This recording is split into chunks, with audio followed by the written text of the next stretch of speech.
Antes Yo de quiero... empezar, Jacobo, yo he visto que en la generación del 27 español, de los Sí, integrantes, de los sí, hay muchos. integrantes, hay Sí. algunos que no son tan conocidos. O sea, en el sentido de que no son tan Ah, promocionados como, sí, por sí. ejemplo, Y justamente, Juan José Domenchina, por ejemplo, ahí que es muy poco. justamente te voy a citar ahora, Alberto. Vamos a trabajar con un poeta, Manuel Alto Laguirre, que es un gran Manuel poeta. Alto Aguirre. Sí, Te Emilio voy a Prado. mostrar el libro. Acá, ¿ven bien el libro? Sí, se ve bien, muy bien. Se ve bien, ¿verdad? Cátedra, sí. Bueno, Ediciones. este libro de Manuel Alto Aguirre, con sus poemas completos, en una edición crítica de la editorial Cátedra de Madrid, eh, yo le diría para comenzar antes de leer los poemas, le diría, Manuel Alto Aguirre es de la edad de Alberti, más o menos, de ese grupo, ¿verdad? El tipo de influencia que él recibe es la influencia clásica. Está muy influido como todos ellos, por Garcilaso. Está muy influido por toda la poesía clásica española. Y es tremendamente lírico. En Alto Aguirre hay varios temas centrales. Un tema central es el amor, un tema central es la soledad, un tema central es el canto lírico a la naturaleza, particularmente al mar. Es tremendamente enamorado del mar, ¿no?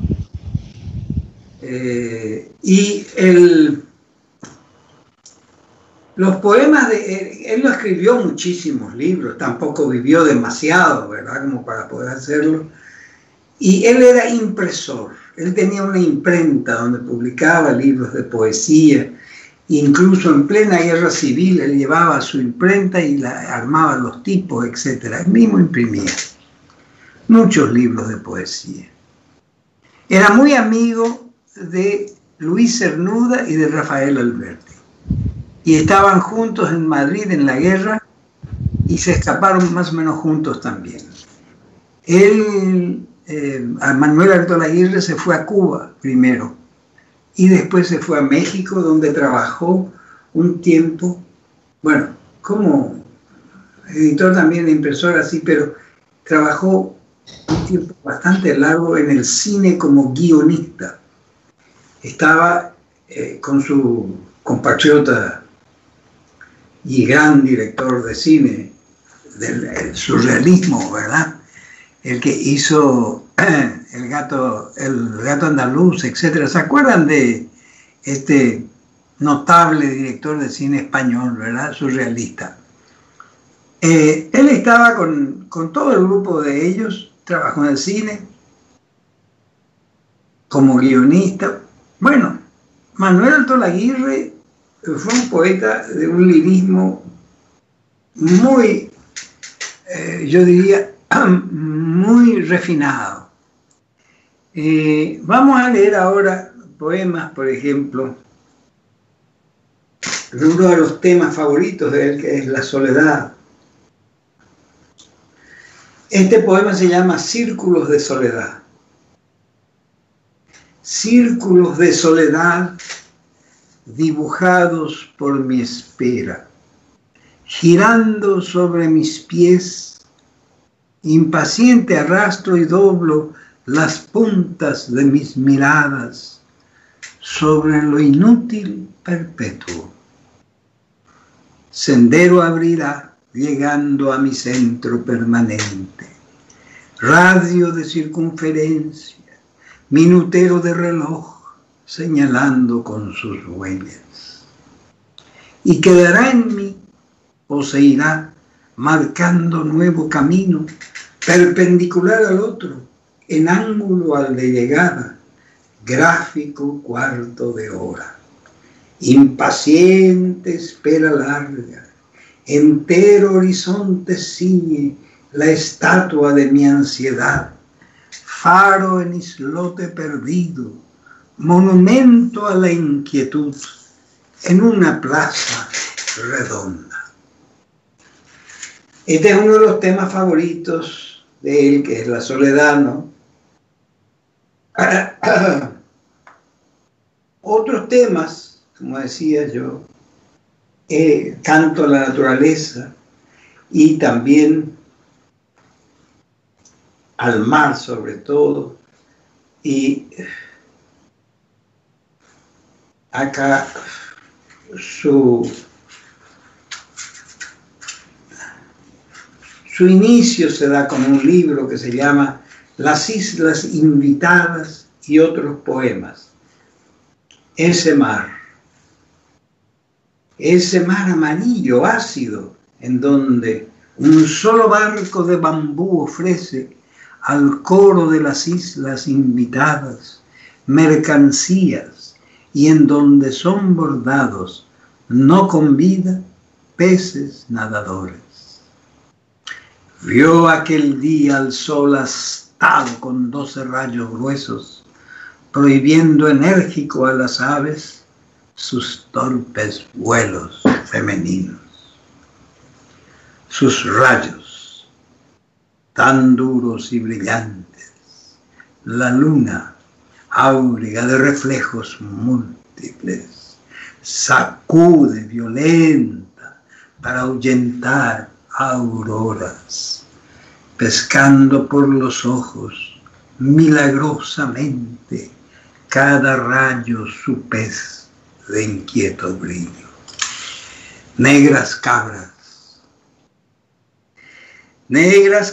en fuga perseguidas por el pastor que sube cotidiano a la cumbre del día, dieron vuelta al mundo, sorprendiendo sus 1000 ojos brillantes, acalorado ya sangrante rojo al fin de su descenso, al pastor que ignoraba ser el broche de oro del cinturón bordado de la tierra. Hombres inmóviles decorando jardines junto al mar, y flores paseantes, árboles de negocios y plantas comerciales, recorriendo el asfalto en confusa rutina, tropel que perseguía a un árbol grande en fuga. Acusado de no sé qué delito, contra la propiedad. El sol bajaba entonces al barranco profundo que debe haber detrás del horizonte, alargando las sombras, lentas aguas opacas de lo erguido, dando nuevos colores a las cosas, como si presentiera la negra oscuridad vecina, inevitable de la noche. Lluvia, el cielo se ha despeinado, su melena de cristal se destrenza en el sembrado. Ustedes pueden ver en estos poemas que yo estaba leyendo qué importante para él es el mar y el conjunto que está en esto que se llama islas. Y son las islas invitadas. Qué hermoso título, ¿verdad? ¿A qué son invitadas? No sabemos, pero así se llaman esas islas. Las islas invitadas. El primer, y si no el primero, tal vez el segundo y el primero en publicarse, de los libros de Alto Laguirre. Luego vienen los temas de amor. Ahora yo quiero que ustedes vean, él acá escribe en verso casi libre,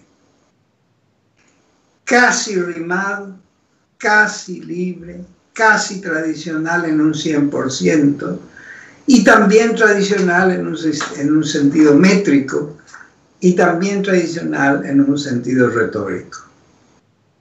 Pero moderno. nosotros estamos viendo en esta generación lo mismo que en él, lo mismo que se veía en Alberti, con mayor, yo creo que con mucho mayor capacidad, ¿verdad? Porque era un poeta mucho más conciso, más fuerte y más directo. Vamos a volver a leer algo acá. Ustedes van a ver esta sensación que yo estoy diciendo, ¿no? De ser moderno y ser al mismo tiempo antiguo, ¿no? Ser tradicional. En poemas breves.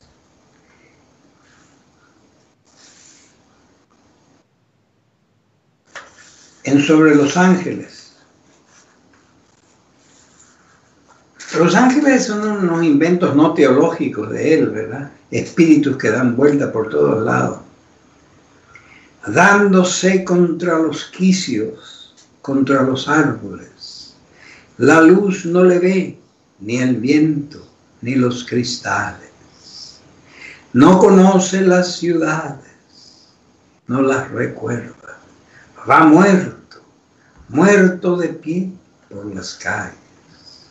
No le preguntéis, prendedle, no, dejadle, sin ojos, sin voz, sin sombra, ya sin sombra, invisible para el mundo, para nadie.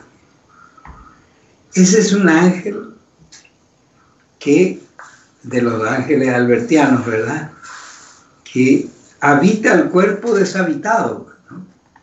Tiene algo, Alto Laguirre, parecido a él en otro estilo, por supuesto, en el sentido de que el hombre está esperando que lo habite un fenómeno de la naturaleza, que sea a su vez un fenómeno poético, lírico, que le dé esperanzas para seguir adelante, ¿verdad? Y en el caso de Alto Laguirre era el mar mismo con sus numerosas implicancias en las islas invitadas. ¿Invitadas a qué? Habría que preguntarse. Nunca lo sabremos porque no lo deja dicho. Entonces están invitadas a muchas cosas. Por ejemplo, en este otro poema que se llama Sombras. Mi cuerpo, no te separes de tu sombra, que se muere el cuerpo, sombra que es del alma. Alma, no te separes de tu cuerpo, que se muere el alma, sombra que es de Dios. Dios mío, no te separes de mi alma, que se muere. Es muy parecido al poema sobre los ángeles que leímos primero, ¿verdad? En cuanto al espíritu. Es sobrevivir a una situación muy angustiosa. Se trata de sobrevivir a una situación muy angustiosa.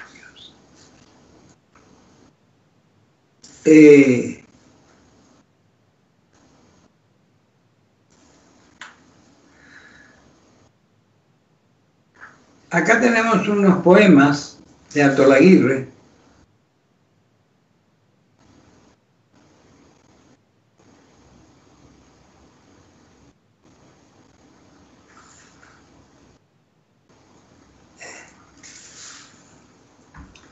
Estamos hablando de lo que ocurre con el cuerpo habitado y deshabitado, ¿no? Como decía Alberti. Y escribe Alto Laguirre: fuera de mí, mi cuerpo hoy me parece un recuerdo de mí. No es mi memoria la que vive en mi frente, sino mi cuerpo entero, el que está arrinconado en ella, entre las nubes, buscando la muerte del olvido. Yo ya soy más que yo. Formé mi ambiente, me envolví con mi alma, abandoné la vida de los hombres. Quiero olvidar mi cuerpo, dormirlo en mí quisiera. Sus sueños exteriores inundarán mi espíritu. Poblaciones extrañas, dioses nuevos, elementos distintos, los rodeen. Voy dictando palabras al que yo fui en el mundo, al que cree contenerme debajo de sus ojos, al que estoy dominando, ensombreciendo, al que escribe esta historia. Ahora a mí me gustaría tocar un tema que es propio de Alto Laguirre, de Alberti, de Luis Cernuda y de otros, porque no vamos a poder estudiar a todos los poetas del mundo, ni siquiera de una generación. Vamos a ver algunos elementos que son comunes a todos ellos y que se expresan. Saluda a Mario Sandoval y a José también, que acaba de llegar, ¿verdad? Sí, buenas tardes. Buenas tardes, queridos compañeros. Hola, hola. Estamos hablando ahora de Manuel Alto Laguirre y un poco de Alberti, continuando lo de la vez pasada. Y en este momento yo quiero iniciar una suerte de revisión con ustedes, no tan directa de la poesía de la gente, no entrar en la poesía del 29, sino por un momento ver la relación entre la poesía y la época. Es notable que siempre se defina a un grupo de poetas como los poetas del siglo de oro, poetas del 1500, poetas del 1100, poetas del 2000, poetas del 2050, van a ser los que vengan dentro de 30 años, etcétera, ¿verdad? Siempre se asocia con una fecha, o aproximadamente, o con un siglo, no con una fecha más exacta. Siempre el tiempo cronológico está no condicionando, sino dando una referencia de los autores de ese tiempo. Yo creo que hay alguna razón profunda para no ignorar esta relación. Cuando se habla de modernidad, hoy hay dos tendencias. Hay una tendencia, estoy hablando de las tendencias críticas, ¿no? Hay una tendencia teórica, crítica, que considera que la modernidad es cosa del pasado, que la modernidad es tan vieja como la tradición, bueno, ya desapareció la modernidad, que después de la modernidad vino la posmodernidad. Es una fórmula de expresar que la posmodernidad comienza a existir hacia el año 2000, más o menos, un poquito antes. ¿Y cuál sería la razón de ser de este prefijo post? Ya que el fijo moderno lo entendemos bien, ¿verdad? Ahora, yo no he llegado a entender qué querían decir por posmodernidad algunos de los que usaron esta palabra refiriéndose a las artes.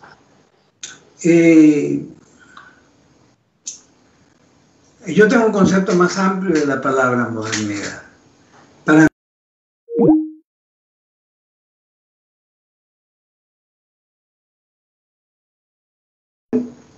muere y deja de ser moderno, deja de vivir, pasa la historia. Sí pasa. Si no, es sencillamente un muerto más. Ahora, ¿qué entendemos por posmodernidad? ¿Qué viene después de la... ¿Existe algo después de la modernidad? Yo no creo. Yo creo que siempre existió una lucha entre escritores antiguos y modernos. Eso ya existía en Roma. Eso existía en Grecia. Y los modernos eran los que estaban vivos y los antiguos eran los que ya estaban muertos, los maestros de ayer, ¿verdad? Bueno. Y así sucedió también en el Renacimiento, etcétera, etcétera, etcétera. Luego aparece la modernidad como un concepto de cambio en la sociedad con la industrialización. Y en el siglo XIX, fin del siglo XVIII, comienzo del siglo XIX, cuando aparece la revolución industrial, que se toma como si fuera el inicio de un cambio de era en Europa, la máquina de vapor. Máquina de vapor. ¿Perdón? La máquina de vapor, sí, Guillermo Tell. Sí. La máquina de vapor es la primera expresión de esa modernidad industrial. Posteriormente aparece ya la organización ferroviaria, el ferrocarril.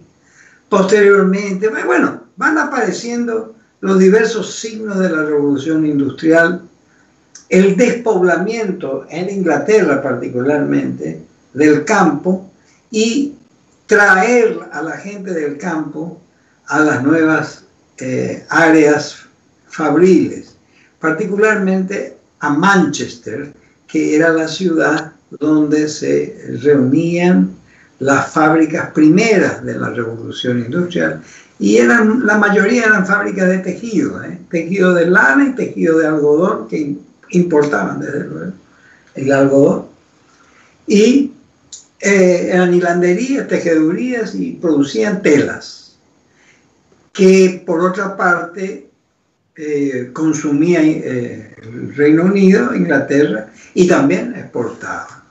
Esas eran fábricas hechas en las afueras de la ciudad de Manchester, y los obreros habían sido agricultores que dejaron sus chacras y se fueron a trabajar como obreros, y vivían muy mal, pésimamente mal, hasta que la reina Victoria decide quitarle la tierra a todos estos tipos y que vuelva el duque de Manchester a ser dueño de todo, y los dueños de la fábrica se convirtieron en gerentes si se querían quedar, o si no, que se vayan a Estados Unidos.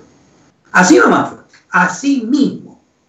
Por eso no hay hasta hoy en Inglaterra eso que se llama una clase burguesa dueña de los medios de producción. Son gerentes nomás. Los dueños de la producción son las 2.000 familias que tienen los títulos nobiliarios desde el comienzo de la historia inglesa. Esos que tienen en los títulos que les permite legar el mayorazgo al hijo mayor, esos son los dueños de la tierra y son los dueños de todo lo que hay.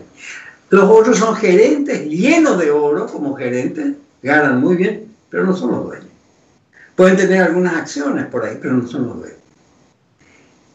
Es decir, Inglaterra hace una revolución industrial que no se repite en ninguna parte. Sí. En ningún lado se repite. En Francia era muy distinto. En Francia el tipo que era dueño absoluto de una fábrica, o de una casa, o de cualquier cosa. Era un dueño absoluto. Como acá, ¿verdad? Usaba una legislación, tenía a su cargo a sus espaldas cargada una legislación que a él no le costaba, no le pesaba nada.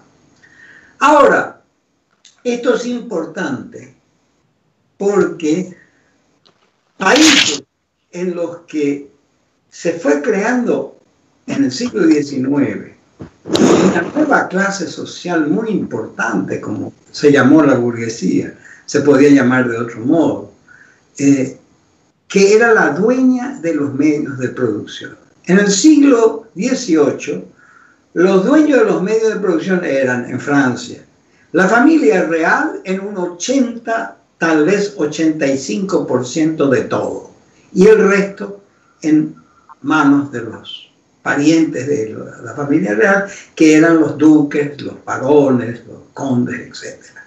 Los tipos que no tenían un título nobiliario no eran dueños de nada. Eran dueños de una migaja, de una miseria. Entonces vivían, por ejemplo, en cuchitriles. París era una ciudad de cuchitriles. Luis XIV nunca visitó París, no le interesaba porque era una ciudad mugrienta. Él vivía en Versalles, donde vivía la corte, ahí estaban todos los grandes señores, y el resto de la plebe estaba en París, estaba metida presa ahí en la Bastilla, en cualquier lado. Entonces, ¿qué sucede? Cambia la historia radicalmente porque aparece una nueva clase de ciudadanos que se apodera de los bienes de los aristócratas sin pagar un centavo. Los dueños de las primeras fábricas en Francia no pagaron un sentado a los dueños, que eran los aristócratas. Los aristócratas, los que pudieron huir, huyeron a Londres, y el rey de Inglaterra les dio para vivir una migaja más o menos para que vayan tirando, y le dijo, vamos a tratar de hacer una restauración, yo voy a mandar tropas con ustedes, etcétera, etcétera, para que vuelva otra vez la monarquía a Francia. Eso volvió, pero ya volvió un poco tarde, porque los tipos que se hicieron dueños de todo. Entonces, cuando cambió eso, hubo una tal revolución que la literatura cambió radicalmente. Los poetas, básicamente, porque los novelistas eran media docena desde que no eran poetas, y eran todos absolutamente abiertos al sistema de ganar plata vendiendo libros, como Balzac, ¿verdad? En cambio, los poetas era otra cosa, era una vida más dedicada a la literatura que a la cuestión de poder ganar plata con editores y cosas así. Entonces, a comienzos del siglo XIX, cuando aparecen poetas como en Francia, ¿no? Era joven todavía, Víctor Hugo, y Pitos, y Flauta, todos ellos comienzan a ver que la sociedad había cambiado de una manera tan radical que también la literatura estaba cambiando. Eran los románticos. Entonces los románticos, el romanticismo francés, difiere mucho del romanticismo en Alemania y en Inglaterra, que es donde nació el romanticismo, en esos dos países. Difiere mucho porque Francia ya no era un país unido. Era un país profundamente dividido. Dividido, pero absolutamente. Hubo una guerra civil en el 48 que casi desaparecen, en el 70 casi desaparecen. Estaba lleno de conflictos entre sus clase alta y su clase obrera, propiamente dicha. Pero aparece en Francia el romanticismo como escuela literaria. Ha tenido una influencia tremenda en España. España se salva un poco de todo esto porque España era el país más decadente de Europa, que todavía conservaba algunas colonias y que vivía de lo que le sacaba a América.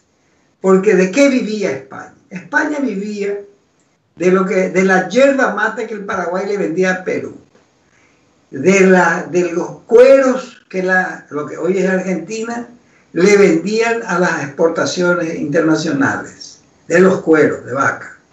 Vivía de los productos de América, ni hablar del oro que había en Perú, ni hablar de las piedras preciosas que sí había en Venezuela, en Colombia, etc. Era un continente explotado al máximo por España, pero cuando aparece en España el hermano de Napoleón Bonaparte como rey y los españoles quedan a la altura del Zócalo, hubo una sublevación española que hay que comprenderla muy bien. No querían aceptar un rey extranjero. Pero mientras tanto se produce la gran independencia de América, se produce San Martín, Bolívar, etc. Y todo este movimiento fue saludado por los poetas del romanticismo francés, inglés y alemán. Hay un poema de Shelley a favor de la Revolución Mexicana, hay un poema de fulano de tal a favor de la revolución en el Río de la Plata. Del Paraguay, por supuesto, no se acordaron, ¿verdad? Ahora, lo que sí les quiero decir es que todo lo que significaba ese cambio en la sociedad, en Francia particularmente, cambió la visión que se tenía de la literatura. Imagínense usted una novela como Los Miserables, de Víctor Hugo, escrita en el corazón del siglo XIX, ¿verdad? Esa novela se podía vivir más o menos en el siglo XVIII, pero no se podía escribir en el siglo XVIII. Es decir, era el siglo de la gran renovación literaria, con los románticos a la cabeza, y los simbolistas, y los poetas malditos, y todo lo demás. Bueno, ¿cómo llega a España en 1927 esta situación? España deja de ser un imperio a fines de 1900. La última isla que pierde fue Cuba y después Filipinas. Estas fueron las dos posesiones que perdieron y quedaron ellos en la nada. ¿Y de qué vivían? Vivían de lo que producía la agricultura en España, es decir, de muy poco. Se vivía muy mal y España era un país de emigración. La gente se iba a América, particularmente a territorios como Argentina, Brasil, Perú, etcétera, que se llenaron de españoles. En el siglo XIX.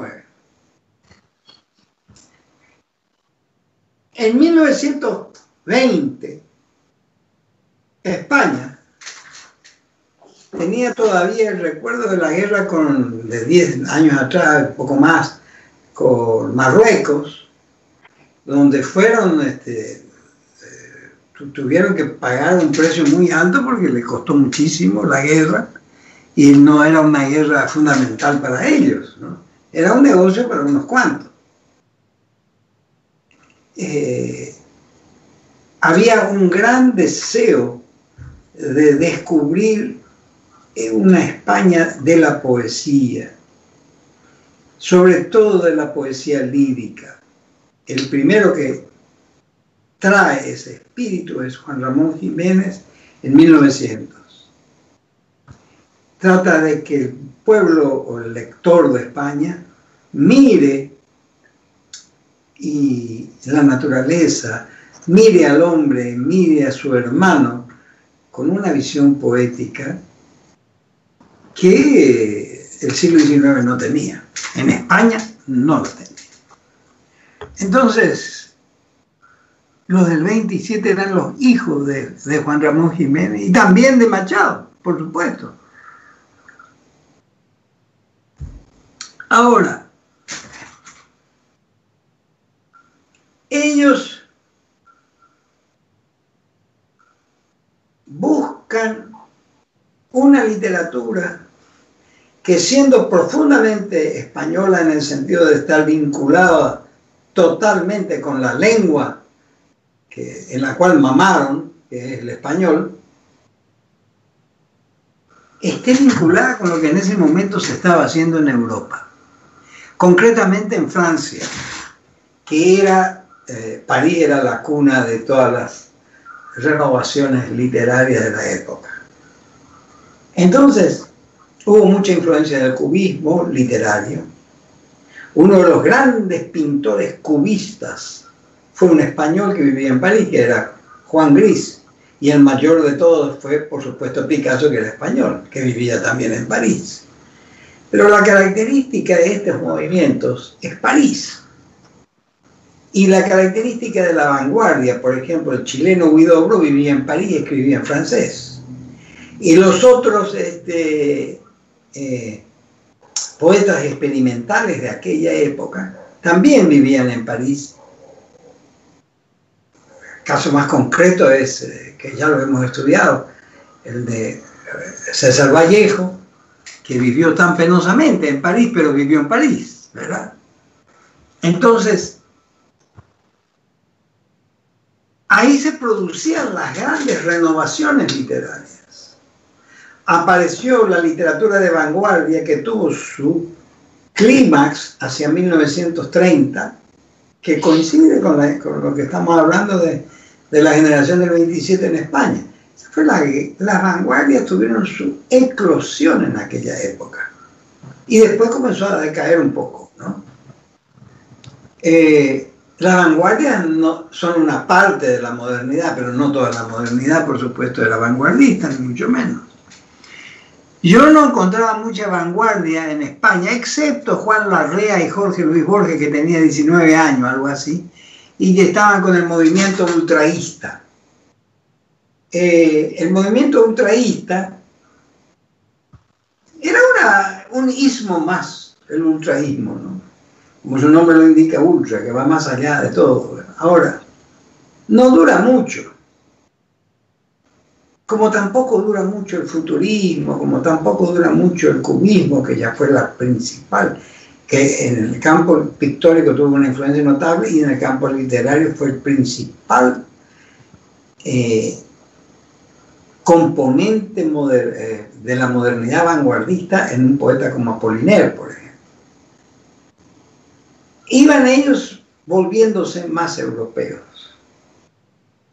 en el sentido en que se volvían también profundamente españoles y profundamente localistas, profundamente enamorados del mar en España, la montaña en España, el pueblo español, etcétera, etcétera. Pero no estaban ajenos a lo que pasaba en el mundo de la literatura en Francia. Esto es esencial, porque afecta a la generación del 27 y deja totalmente inconexa a España después del 30.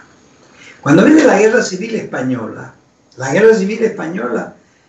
es un gran detonador de todo, de la literatura, por supuesto, también. Pero cuando ganó Franco y entra el franquismo a España, murió la conexión que tenía España con Europa. Totalmente. Los poetas se declaran garcilasianos. Yo en realidad reservo ese nombre para muy pocos, porque ser garcilasiano no es una cuestión de ser de Olimpia o de ser de porteño. Es una cuestión mucho más delicada, porque Garcilaso ha sido el poeta más refinado de la historia española. Y es verdad que en su época él fue un soldado del rey, fue un hombre que murió peleando, fue un extraordinario Don Juan también en su época, etc. Tenía una vida acorde con lo que era la corte en tiempos del imperio. Ustedes recuerdan el movimiento comunero en España, que era el movimiento de la levantación de la gente común contra los privilegios que tenía la aristocracia. Bueno, Garcilaso estuvo entre los primeros que tomó las armas contra su propio pueblo y mató a miles de comuneros. Es decir, se trataba de una época muy distinta de la de hoy. Cuando él era un poeta de la corte, eso significaba que él era un cortesano más, era un militar más, y era un tipo partidario del imperio, y etcétera, etcétera, etcétera. Todo ese tipo de cosas, después de 1940, eran, pero no le digo vejeces, eran vejeces traídas de los pelos. Creer que España podía mirar al imperio cuando no tenían un pedazo de pan para comer la pobre gente española después de la guerra, se desesperaba por poder conseguir un pedazo de pan. No. Eso fue una falsedad notable. Se contribuyó a esa falsedad el hecho de que todos los poetas del 27 estuvieron afuera, o la gran mayoría de ellos estuvieron fuera de España. Ellos fueron exiliados todos, ¿no? Y el destierro significó también el destierro de la poesía, en gran medida. Los poetas que quedaron, algunos eran buenos, había uno o dos que eran muy buenos, y el resto eran todos cachafaces de novela. Vamos a hablar francamente, ¿no? Pero era lo que querían, una España imperial, cantaban a las glorias del imperio de 1500, a la miseria que ellos vinieron a crear realmente, porque los aborígenes en América no eran miserables, vivían de acuerdo con las normas de la naturaleza. La miseria, la concentración miserable de las indiadas y de los pobreríos son un invento español, y los españoles conscientes de esa injusticia lo han declarado toda la vida. De manera que si hay un país que tuvo intelectuales conscientes, es el país de España. Y no tenía nada que ver. Pero la literatura entró por la variante. En el 40 la poesía se llamaba los garcilasianos. Bueno, les cuento todo esto para demostrar que la generación del 27 tuvo que atravesar desde el exilio todo eso para poder volver y instalarse en España y no salir de aquí. Ahora, ¿qué ocurre? Cuando cae Franco, algo que yo recuerdo muy bien, Mi primer viaje a España fue todavía en la época de Franco y era lo mismo que acá con Stroessner. Yo no sentí la diferencia, ninguna. Ahora, cuando cae Franco y comienzan a cambiar las cosas allá, España se vuelve rápidamente un país moderno, europeo, con todas las ventajas que de eso puede desprenderse en la literatura también. Comienzan muchos escritores a trabajar así, y ni hablar los poetas, etc. Bueno, pero eso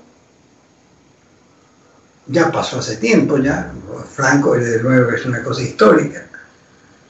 Y la aceleración continua que vemos en España hace que no se hubiera producido ninguna generación posterior a la del 27 que hubiera tenido el brillo de esa generación. Los poetas del 40 eran unos patanes, los del 50 eran muy buenos, protestaban todos contra Franco. Los del 60, los del 70, estaban en un camino de poesía notable, pero no formaron un grupo que estaba conectado con sus lectores como la generación del 27. Por eso se le llama a la generación del 27 el pequeño cuarto de siglo de oro. Como ustedes pueden entender bien, ahí, ¿qué vemos? Vemos la supervivencia de una generación hasta hoy. Cuando en el Paraguay se escribía desde 1950 en adelante, se tomaba la generación del 27. Cuando en América se tomaba a la generación del 27, se escribía de 1940 ya, se tomaba la generación del 27. ¿A quiénes tomaba un poeta como el paraguayo notable, como por ejemplo Campos Cervera? Lo tomaba a García Lorca, Alberti, etcétera, todos ellos, que eran del 27. Dan nacimiento ellos a la poesía moderna paraguaya por la vía de poetas nacionales nuestros. Así pasó en toda América Latina. Por suerte tuvimos a esa generación y por suerte tuvimos poetas como Neruda, tuvimos poetas como César Vallejo dentro de América, tuvimos poetas como la Gabriela Mistral, una inmensa poeta. En fin, otros poetas latinoamericanos de la misma época que fueron influyendo y creando una poesía latinoamericana, si se quiere. Yo le llamo latinoamericana para simplificar, ¿verdad? Porque está en toda América Latina, ¿no? Entonces, los países, no importa de qué país hablemos, ese tipo de poesía está en toda América Latina. Desde luego existe una poesía latinoamericana, ¿verdad? En el sentido de que está toda escrita en castellano, no hace caso de las diferencias nacionales, no hace caso de las diferencias políticas, no hace caso de nada de eso y se manifiesta unida con la poesía de todos los países de América Latina. Nadie le objeta la nacionalidad a ningún otro, cosa que demuestra la unidad de la poesía en América Latina. En la novela es distinto, en la novela es muy diferente, porque en la novela ahí ya comienzan otros cantos. Ahí comienza otro cantar ahí, ¿no? Bueno, cuando yo hago una novela, como por ejemplo, si la hubiera hecho yo, la hubiera escrito yo, imaginemos que yo hubiera sido el venezolano que escribió Doña Bárbara, ¿verdad? ¿Qué hubiera pensado yo de Doña Bárbara fuera de Venezuela? ¿Dónde estaría? Tendría que cambiar el idioma, tendría que cambiar las costumbres, tendría que cambiar muchas cosas para adaptarla al medio. Aunque no hay gran diferencia entre los diversos países latinoamericanos, sí existe diferencia en el habla coloquial, sobre todo, que usa la novela. Por lo tanto, había más diferencia que en la poesía. La poesía casi no usa el habla coloquial, sino que la mezcla con el habla culta. Cuanto más culto es el idioma, menos diferencia nacional existe, ni de gente. Si yo pongo a dos lustrabotas, uno de ellos de la Ciudad de México y el otro de la ciudad de Sevilla, no se entienden cuando hablan. Pero si pongo a un médico de la Ciudad de México y a un médico de la Ciudad de Sevilla, se entienden perfectamente. Es decir, cuando más sube el nivel cultural, más rápida es la comunicación. Cuanto más desciende el nivel de estos personajes que son fundamentales en las novelas muchas veces, y no se entiende. No se entiende cuando no está dentro de todo, hasta el extremo de que muchas novelas tienen glosarios con diccionarios específicos que van explicando de qué se trata. Bueno, así la situación general. Esa modernidad que yo decía, que aparece en Europa en el 20 y tantos, no solo no está reñida con la tradición, sino que la tradición sale en auxilio de la modernidad, porque esa modernidad sin la tradición no sería nada. Hay que partir de una concepción. La literatura está dividida en dos grupos inmensos en todo el mundo. Los que creen que la literatura necesita proceder de la literatura y establecer una tradición, y los que creen que la literatura es un levantamiento contra la tradición y se puede escribir sin considerar la tradición. Yo pertenezco al primer grupo, por supuesto. Ahora, lo que yo le quiero decir es del segundo grupo, que cada día me parece más perdido, ¿verdad? Ahora están hablando de la pospoesía. Porque al considerar que no hay tradición, no hay nada detrás. La persona viene de algo. Es mejor tener padres conocidos en la literatura como en la vida. Si no los conoce usted, si usted no sabe de dónde viene, es un invento suyo, personal.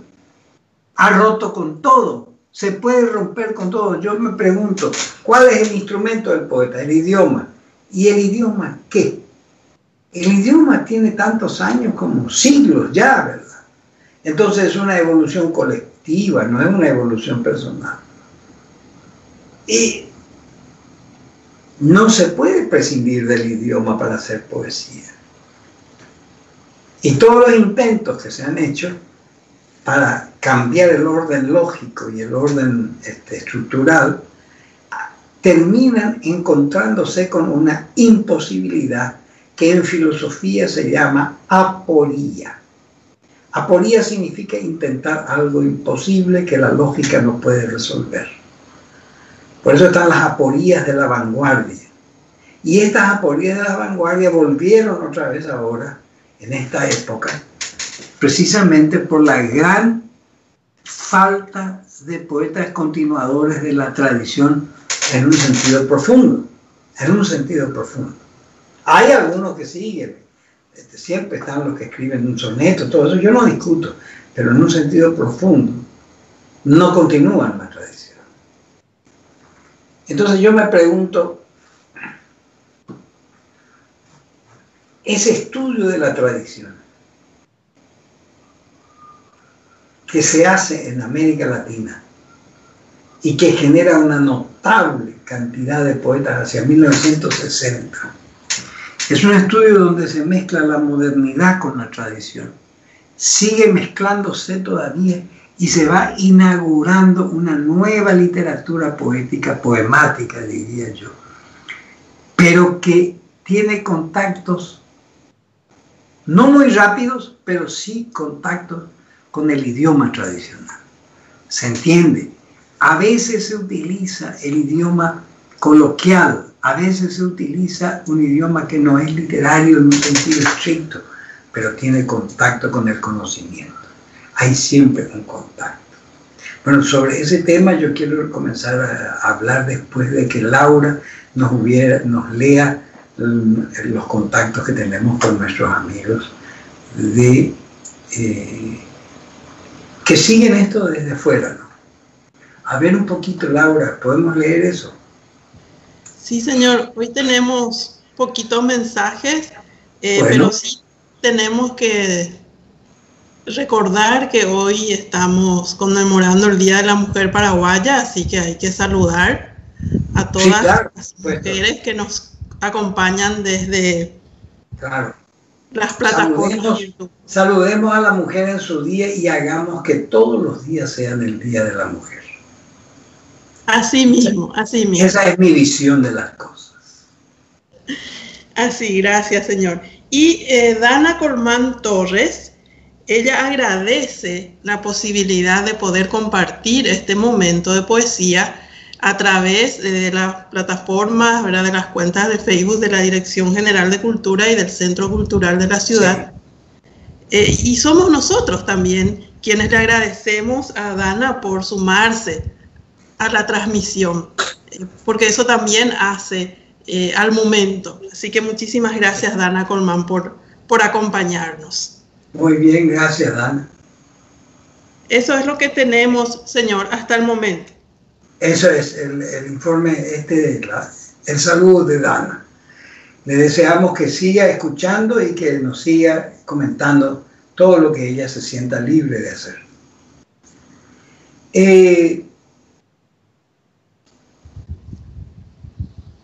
Hacia 1960, yo comienzo a decirles ahora, en América Latina, en ciudades como Buenos Aires y Ciudad de México y Ciudad de La Habana, que son los 3 puntos capitales de la poesía latinoamericana en esa época.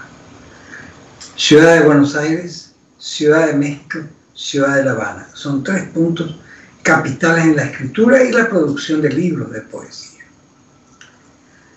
Mucho más de los que se producían en Bogotá, en Lima, en Caracas, etc. En Buenos Aires se había iniciado un grupo de poetas que se llamó el Grupo del Pan Duro.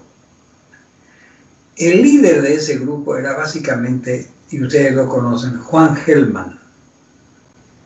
Estaba Juana Viñosi, una poeta notable del grupo, y estaban otros más, 3, 4 más, que integraban un pequeño grupo que se llamaba el Pan Duro.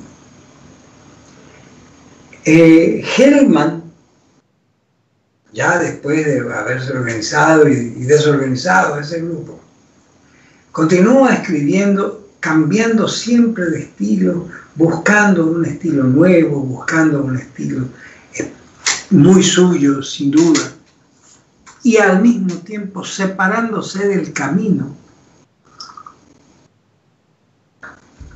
que habían fijado en la poesía argentina los poetas de la década del 20. Yo no digo que él no le deba a todos ellos, claro que les debe, no hay poeta que no deba a los que vinieron antes, pero sí existe el deseo de crear algo propio que se vaya separando de todo eso y que no le vengan a recordar todo el tiempo la vinculación o la deuda con aquellos. Permítanme leerle algunas cosas de Juan Gelman.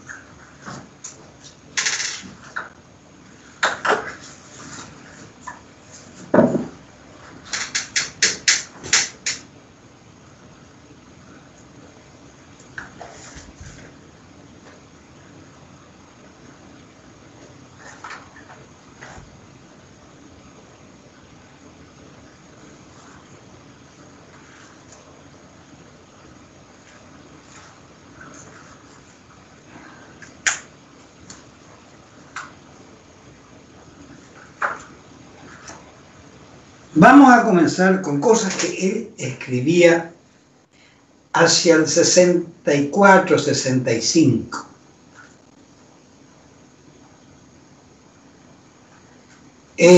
Sin punto ni coma en este caso.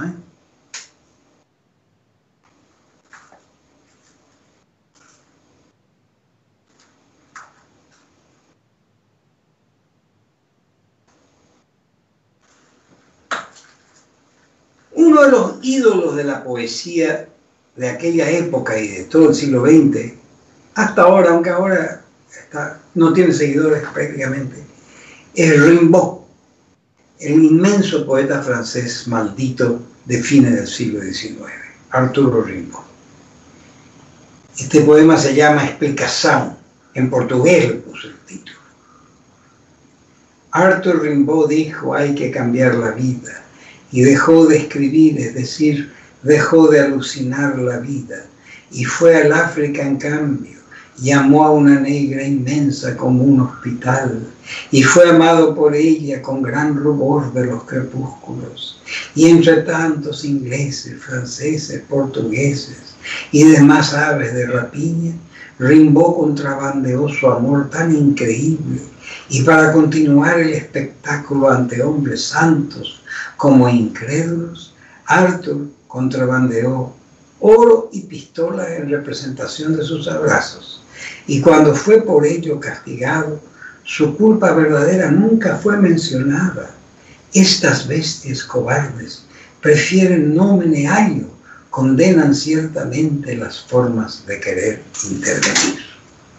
Esta prosa con mucho ritmo poético es un homenaje a Rimbaud, por supuesto, ¿verdad? Y siendo un homenaje a Rimbaud, tiene todas las características de presentar un discurso comprensible de arriba a abajo, sin un solo punto, sin una sola coma. Lo cual demuestra que los puntos y comas pueden ser necesarios y pueden no ser necesarios cuando se entiende todo. Ahora, lo que se entiende aquí en este homenaje es que Rimbaud continúa todavía en la generación de Hellman, porque dice: este homenaje se hace sobre la base de una admiración no de un poeta de ayer, sino de un poeta de ayer que continúa hoy. Ahora viene este otro poema también escrito en el mismo estilo, se llama Situaciones. Estuve a puertas de la muerte, asistí impasible al terrorismo, lloré junto al cadáver de un pichón, nunca entendí a los profesores, las fechas, los oráculos, durante un tiempo desmonté piedra a piedra los aires del lirismo. Cuando alcé la cabeza me reí en especial y en general, pensando en la tormenta, lo serio que iba a suceder. También se entiende sin puntos ni comas. Si ustedes le dan su propio ritmo de lectura en voz alta, se entiende sin puntos ni comas. Ahora viene un librito más nuevo, que se llama en castellano C'est fini, pero c'est fini es en francés, c'est fini está terminado, ¿verdad? Se acabó, quiere decir en francés. C'est fini. En aquella época, sobre todo, en Buenos Aires y en el resto de América, se usaba mucho la expresión francesa c'est fini. Bueno, esto c'est fini, esto terminó. Esto terminó, bueno, c'est fini, c'est fini, c'est fini. Y él usó esa expresión francesa, c'est fini, escribiéndola en castellano S-E-F-I-N-I, acento en la última. Es del 64-65. C'est fini. Este está escrito en verso, versos sin coma, sin puntos. Basta por esta noche, cierro la puerta, me pongo el saco, guardo los papelitos donde no hago sino hablar de ti, mentir sobre tu paradero, cuerpo que me has de temblar. Lo entienden con y sin puntos también, ¿verdad? Y yo estoy queriendo explicar la ausencia de la ortografía tradicional en su poesía, porque su poesía está más acá todavía, en este lugar, está más cerca de la poesía tradicional de lo que se cree. Solo tiene un aspecto formal de ausencia de puntos y comas y construcción, versificación no clásica.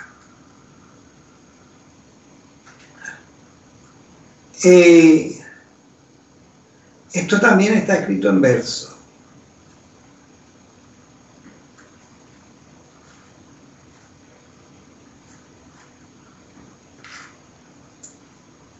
Pero quiero leer otra cosa.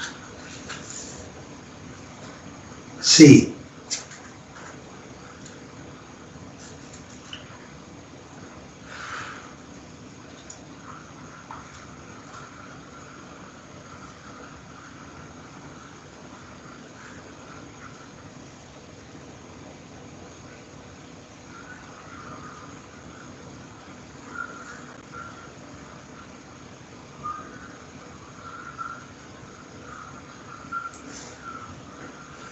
Estos poemas, esta colección de papeles, esta manada de pedazos que pretenden respirar todavía, estas palabras suaves, ásperas, ayuntadas por mí, me van a costar la salvación.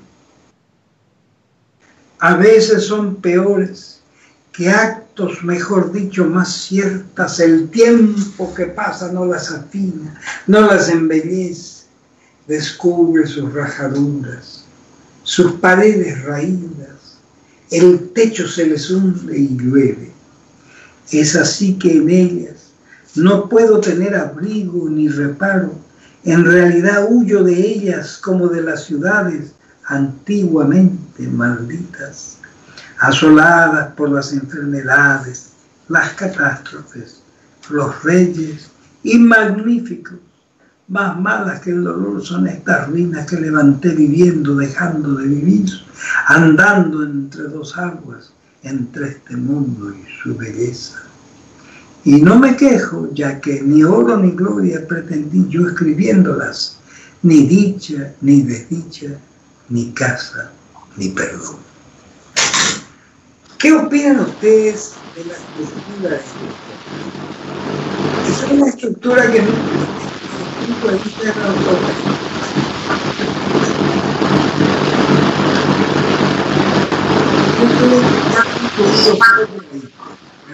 No sé qué es, ahora se desaparece. ¿Me escuchan ustedes, verdad? Sí, bueno. Sí, señor, lo escuchamos. Bueno, en estos poemas ustedes pueden ver que la estructura, sin punto y sin coma, la escritura totalmente libre en materia de ortografía, no tiene punto, no tiene coma. Ustedes crean las pausas necesarias para poder leer en voz alta, y están hechas para ser leídas en voz alta. En voz baja no tiene ningún sentido hacerlo, como no tiene. Es un poema real, solo que es un poema sin punto y coma, hecho para leer en voz alta. Yo sostengo que ahí comienza un cambio en la poesía castellana en América Latina. Pero es un discurso bastante directo, porque el discurso de Hellman acá es directo. Es directo sobre la base de una frustración absoluta, de que lo lleva a una cierta frustración, que comienza siendo una cierta frustración y termina siendo una frustración absoluta. Ahora vamos a ir un poco más adelante.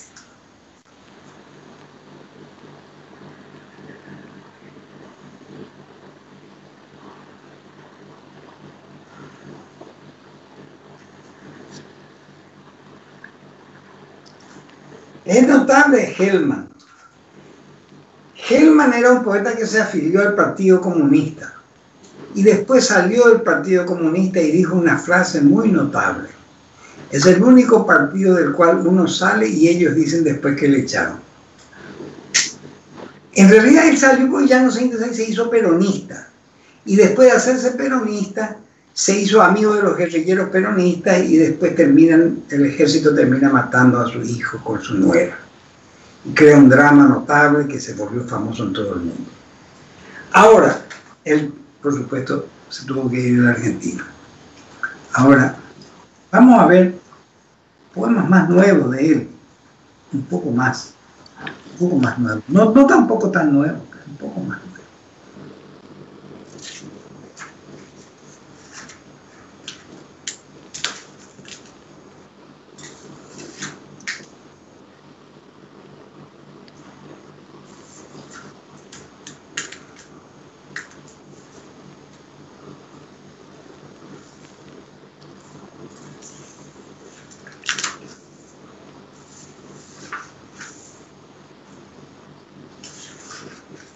Bueno, está la carta a la madre, que es una cosa muy hermosa, pero muy larga.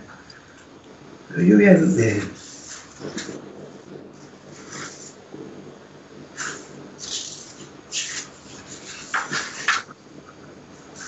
Este es un libro que escribió en el 82, 84, en varias ciudades. Se llama Salarios del Impío. Son pequeñas expresiones numeradas. 1. Aventuras en la selva. Un día vi la luz llena de manchas, esas que el ojo inventa para negar al sol. Manchas de mariposas convirtiéndose en jirafa y todo lo contrario. 2.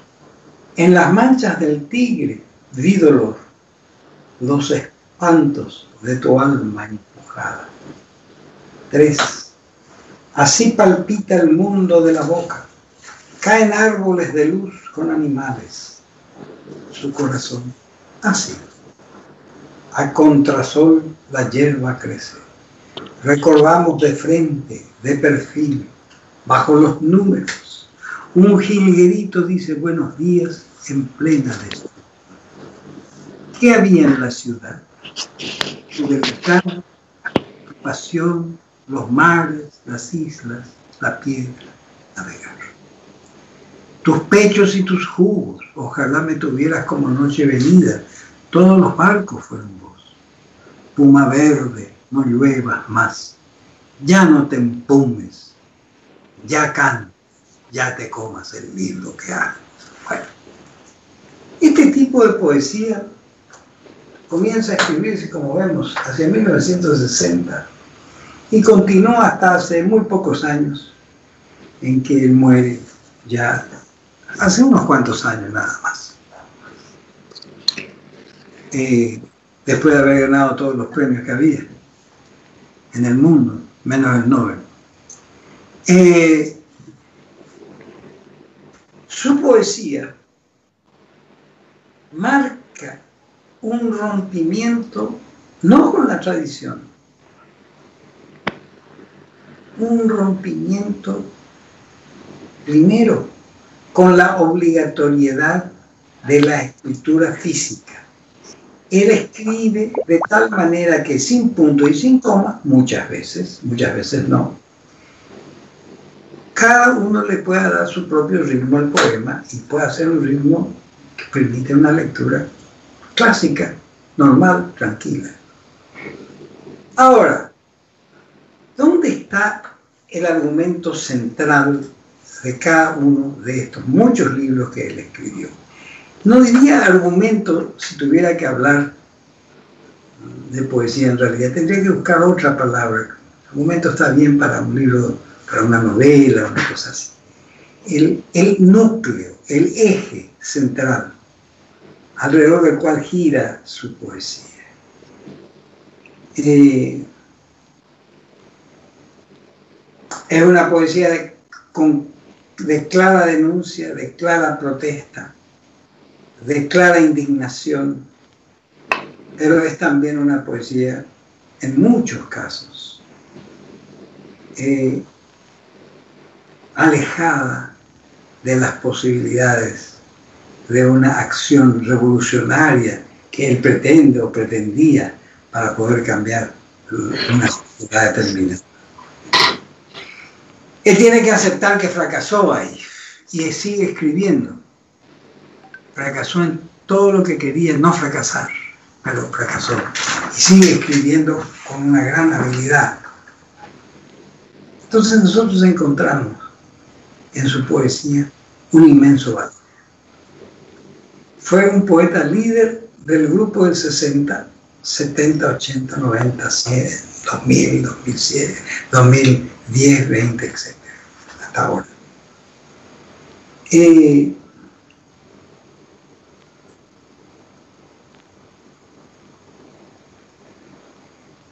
Un notable poeta. Otros poetas no lo siguieron. Algunos lo siguieron y se hundieron, porque un poeta así no se lo puede seguir. Tiene una patente de fábrica, ¿verdad? Yo no, escriben poemas al estilo de Hellman, pero no lo pueden seguir. Él no tiene el deseo de ser maestro de nadie tampoco. ¿Por qué? Porque está fuera de la tradición. Fuera de la tradición usted no es maestro de nadie. ¿Por qué? Porque la tradición fija una línea de la cual no se puede apartar. Se puede apartar de muchas cosas que no fija la tradición, pero de la línea que fija la tradición no. Entonces, en la línea que fija la tradición, ahí puede haber un maestro. Cuando desaparecen las tradiciones, sean modernos o no modernos, en el caso de él no es muy moderno, que digamos, se lo entiende perfectamente, no busca nada rebuscado ni nada por el estilo, pero no sigue la tradición, no sigue. Él busca en la modernidad un camino no tradicional, en profundidad, en lo que es profundo. Su homenaje a Rimbaud lo demuestra claramente, ¿verdad? Como Rimbaud, él quería seguir un mundo no tradicional. Entonces, encontramos que una parte considerable de la poesía del siglo XX en español se hace en América Latina con poetas como Hellman. Por otro lado, teníamos un poeta como, digo yo, ¿verdad?, en México, como Octavio Paz, totalmente diferente, que comienza siendo un poeta tradicional y después termina siendo un poeta que rompe con la tradición o quiere romper con la tradición y busca otro camino, etcétera, etcétera. Por otro lado tenemos poetas, yo estoy hablando de poetas que dan mucho valor a la generación 60, 70, 80. Poetas que siguen al surrealismo, como Enrique Molina en Buenos Aires, hacen una poesía de inspiración surrealista, no necesariamente surrealista, pero de inspiración surrealista, buenísima, profundamente lírica. Otros poetas de la misma época, en otros países, en el Perú, por ejemplo, Arturo Corcuera, que sigue la tradición, y es un poeta sencillamente espectacular. Escribe un libro que se llama Noé Delirante, que tuvo 40 ediciones, se vendió en todas partes del mundo. Es la inundación con los delirios de Noé, diluvio. Y muchos otros poetas en muchas otras partes del mundo, dentro de América Latina me refiero, ¿no?, del mundo latinoamericano. En portugués hay varios poetas que han dado su nombre a glorias de la poesía, ¿no? Pero vamos a limitarnos al castellano. Yo quiero hablar un poco más de esto en las clases que siguen, porque quiero hablar sobre la relación entre sociedad y literatura y poesía. ¿Qué camino le ofrece a un poeta mayor vinculación con la sociedad? Por ejemplo, tomemos el Paraguay. Paraguay es un país tradicional. Yo sigo una vía tradicional, yo me puedo comunicar con el Paraguay.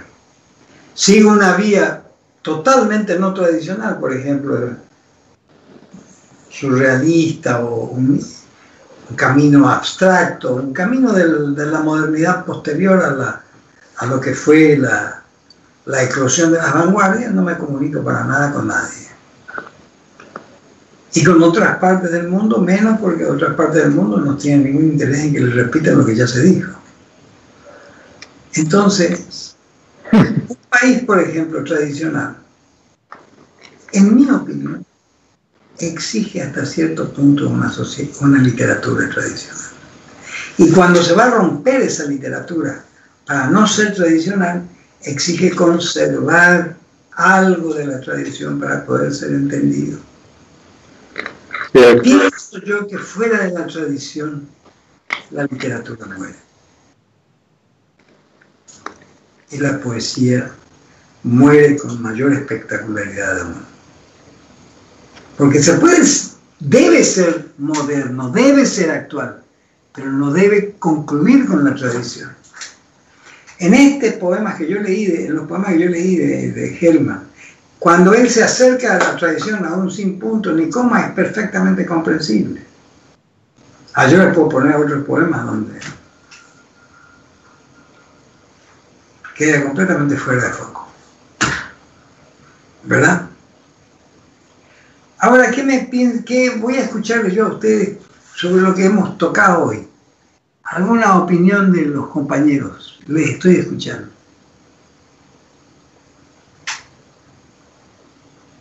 A ver, ¿qué puede decir Laura? O José, o Mario Sandoval. Jacobo. Sí. Un comentario al margen o de lo que me vino cuando leíste sobre todo estos poemas de Hellman. Sí. No sé si tiene que ver, pero tira nomás al aire. Yo tenía un librito de un poeta clásico que se llama Plutarco. ¿De quién? ¿De Hellman? No.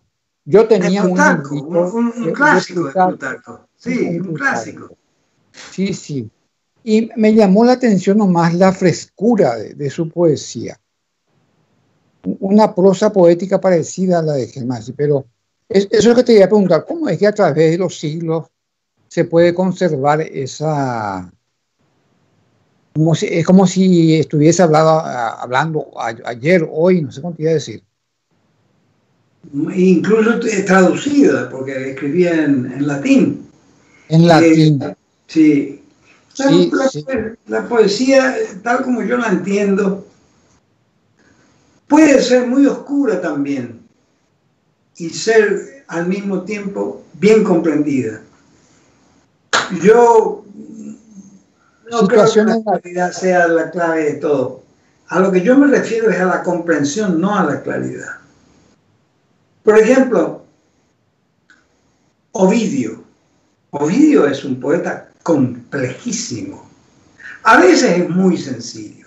A veces escribe para que lo entienda hasta el más burro del mundo. Pero en la Metamorfosis, por ejemplo, es un poeta complicadísimo, dificilísimo.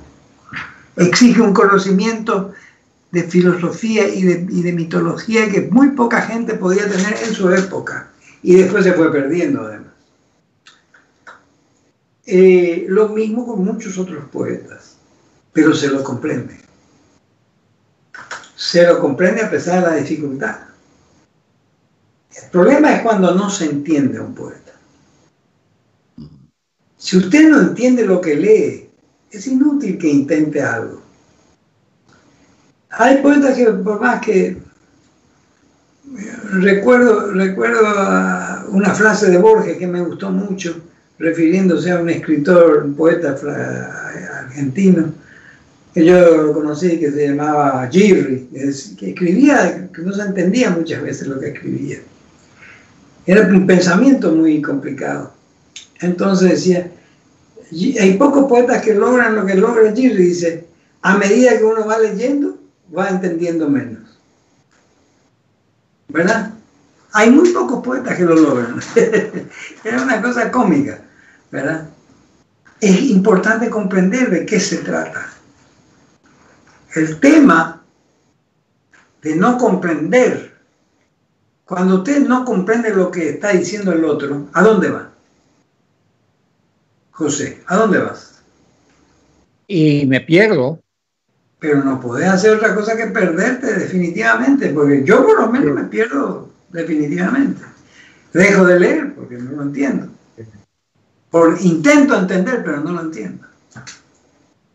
Y muchas veces sucede eso en literatura, sobre todo en poesía.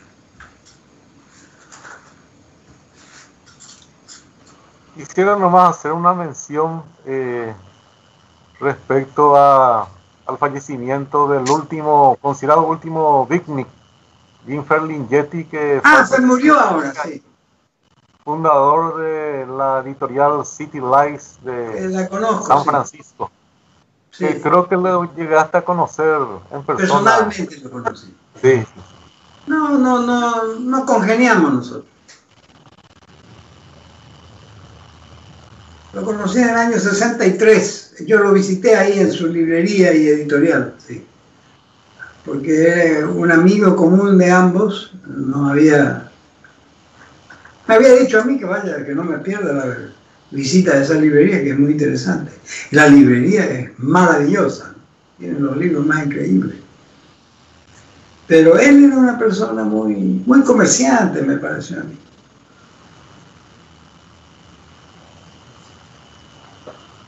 Respecto a la próxima clase, Jacobo, se va a tocar entonces sociedad, literatura y poesía, ¿puede ser? Sí, porque lo que la vanguardia, las diversas vanguardias se expresaron, haciendo su eclosión hacia 1930, se vuelve a recordar ahora de otra manera.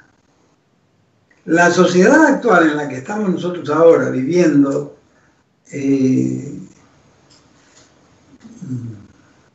hay poetas que son absolutamente tradicionales, otros que siguen a la tradición con reserva, que es la mejor manera de seguirla, y otros que definitivamente intentan buscar algo fuera del mundo de la tradición. Es decir, nunca piensan sobre un hecho que es esencial. La lengua es tradicional.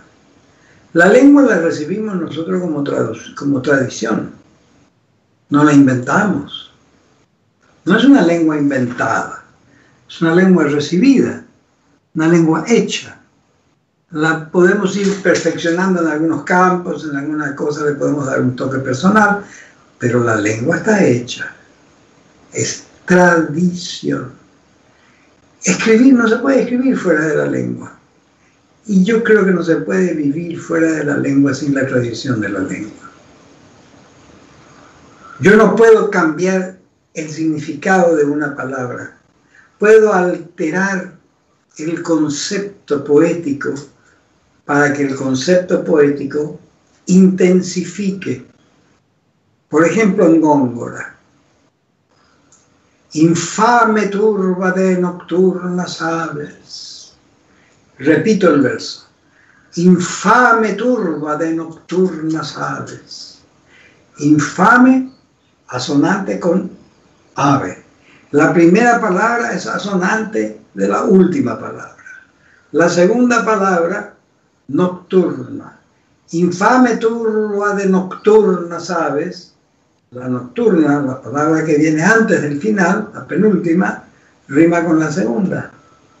Turba con nocturna.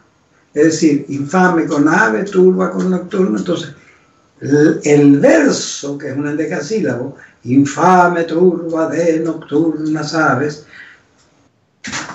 pone en exaltación lingüística, exalta la lengua el carácter de esas aves nocturnas y también infames. Ahora, todo en ese verso es tradicional. Es tradicional el metro, es tradicional la composición retórica, es tradicional las acepciones básicas de las palabras. Infame turba, pero sí, una turba puede ser muy bien infame. Y las aves pueden ser muy bien nocturnas. Infame turba de nocturnas aves. Como ustedes pueden ver, ese verso le debe a la tradición más que a todo, o más que a nada. ¿A qué más le debe? ¿A qué más le debe Góngora? Que él ha ido contra el orden tradicional de muchos versos, tantos hipérbatons acá y por allá, etc. El hipérbaton era en él una especie de cosa cotidiana. Por eso digo que, siendo la lengua tradición, es muy difícil que la poesía pueda vivir sin la tradición.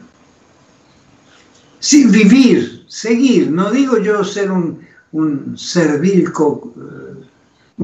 copia de lo que ya se escribió, ni mucho menos.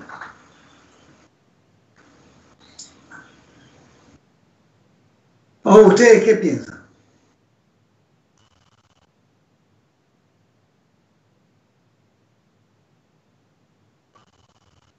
Es difícil, el tema. ¿Qué piensan ustedes al respecto? Yo pregunto, ¿verdad? Me interesa saber qué creen que hay una obligatoriedad por parte del poeta con respecto a la lengua.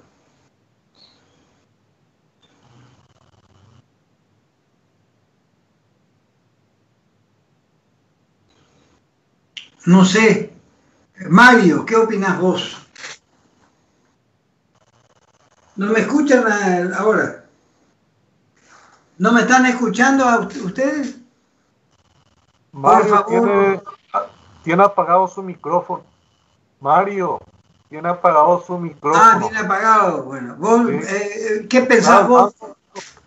¿Qué pensás vos sobre lo que yo acabo de decir, entonces? No, muy interesante.